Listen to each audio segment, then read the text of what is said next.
Hi guys, today I'm going to show you how to make a bean salad using only canned beans. Right now a lot of people don't have access to fresh food, so this is just something you can do if you only have canned food available to cook with.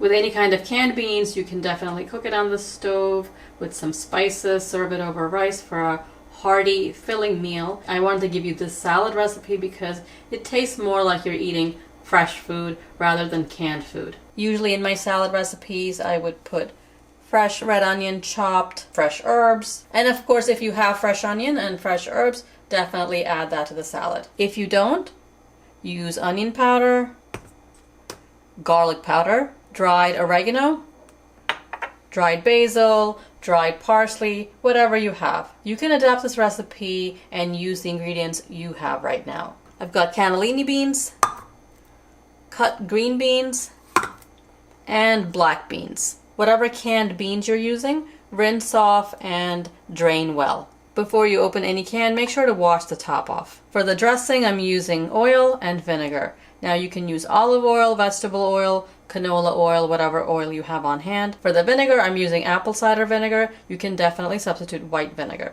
I'll also add a little bit of sugar to balance the tartness. Now if you're using white vinegar, I would add a little bit more sugar than if you're using the cider vinegar, because white vinegar is a little bit more sharp. Put the drained beans into a bowl. The black beans, cannellini beans,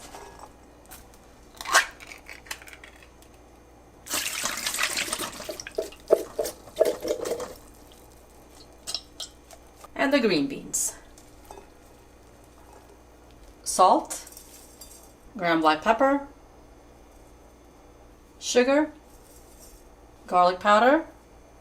If you're not using fresh onion, some onion powder, the dried oregano, just crush it, vinegar, and oil. Mix this up really well.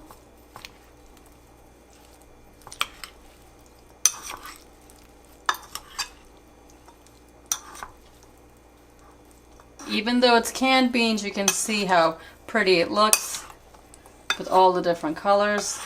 The salad tastes best after it's been sitting for at least an hour. You can leave it outside for the hour, taste it after an hour, and add more salt, sugar, pepper if you need to. Of course, I can chop up all sorts of beautiful, colorful vegetables, green peppers, red peppers, yellow peppers, red onion, fresh corn, but this recipe is focusing on what you have just in the pantry, especially right now when you might not have access to all that fresh produce. I'm in New Jersey, and food-wise, we have access to pretty much everything. There are limits on certain food items, but generally it's fine. If you want to share what you have available around you, put it in the comments below. So this is my way of making canned food taste more like fresh food. I hope this recipe is useful to you. If it is, give it a thumbs up and leave your comments below. This is a very difficult time for a lot of people around the world. Help each other as much as you can, take care of yourself, and I'm sure we'll all get through this. See you next time. Thanks for watching.